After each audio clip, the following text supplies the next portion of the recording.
Hello and welcome to the Project Utopia Experience! Episode 4. So, this has been a large week in the news for UK politics. It's been a frustrating week for many reasons.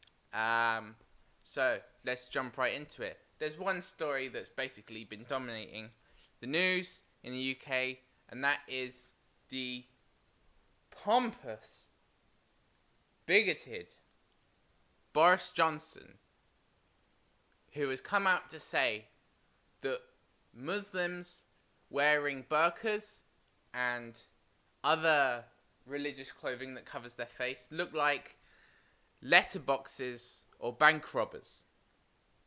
Now, we made a video a few days ago about the whole burqa ban in Europe and the things that are happening, and it's awful, okay?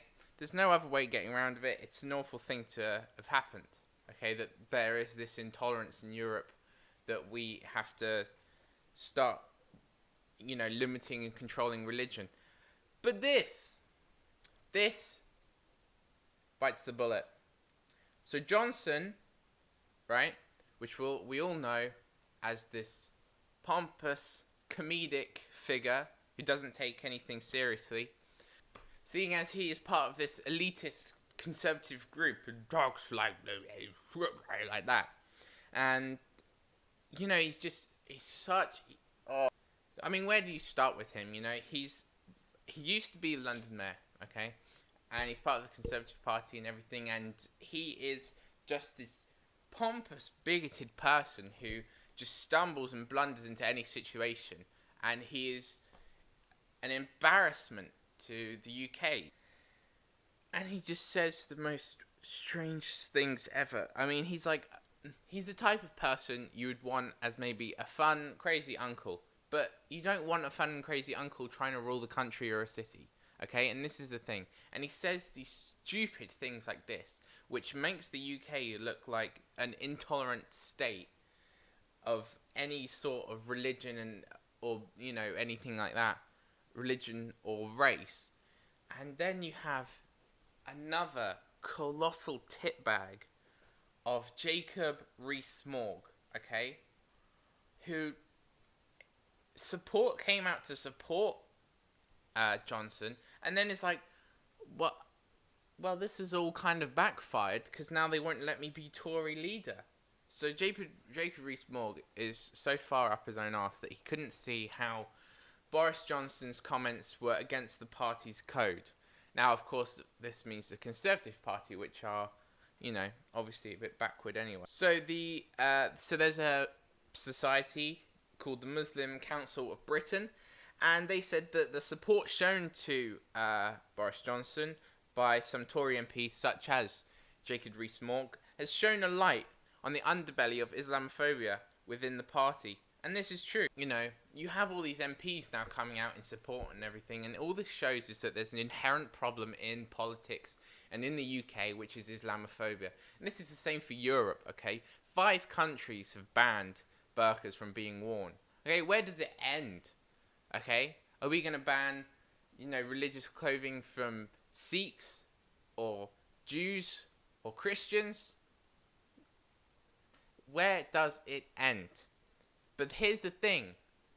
These people who say this thing spur on Islamophobia because a lot of people, well, not a lot, a fair amount of people, right, who are right-wing have come out and supported it. And these are the people who support the immigration crisis to, throw out all the immigrants. And these are the people who are making society go backwards and not forwards. And you got these idiots of Boris and Jacob Rees Mogg. By the way, Jacob Rees Mogg, for those who don't know, is another one of these brainwashed conservative elites. So as you can see, he's quite out of history in that he should have been around about 200 years ago. These are the people who are running the country, and these are the people who are leading us backwards into a backward society where we are Islamophobic, homophobic, immigrant phobic and all the other phobics there are. The problem is, these people probably won't be held accountable because apparently they haven't breached party code. But reality is, this has shown the immense amount of intolerance that people have in the UK that has to be dealt with. So it's extremely, extremely, extremely annoying, especially because it's something that shouldn't be happening. We call ourselves some sort of progressive society, and yet we have people like this. Now, there is a tweet. I tweeted this out a few days ago. So this is by Kazim Rashid that I found and tweeted. And it says that some Muslim majority nations force women to wear the hijab. Some Western nations force women to remove the hijab. Okay? It's almost as if the problem isn't hijab or women, but arrogant men forcing their views on how women should dress. And linking back to the UK, so far, all the MPs and the people who have supported Johnson and JP Rees Mogg are male. Now, this is perhaps the cause of this whole problem, is that it's true.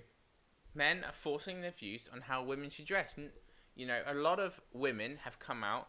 So there's a brilliant quote that we found by someone who said that you shouldn't judge a book by its cover, so you shouldn't judge a Muslim by their veil.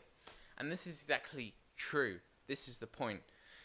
Though that's true that there are some people who have done crimes or, perhaps terrorist actions while wearing that clothing and because of that clothing. But to punish the many on the actions of the few is wrong. And now we've got people such as Jacob Rees-Mogg and Boris Johnson who represent an inflated womble and a workhouse owner. These people are strutting around saying offensive things like how these people are like a letterbox. It's just so annoying. As the UK, we try to be sophisticated, we try to be progressive, and we put ourselves on this pedestal that we're among the countries that are the most developed in the world. And then you get this insensitive, backwards society, this societal thing, where you get these comments, and it's just stupid. But these people won't be held accountable because they're part of this conservative elitism that means that they're untouchable because they're so distant from society. Well, thank you very much. That was pretty much the only story that's dominated the news at the moment. I hope you enjoyed it. Watch our previous episodes and watch our video about the whole Islamic clothing thing. Thank you very much, and join us next time to see what other stories there are in the news. Thank you.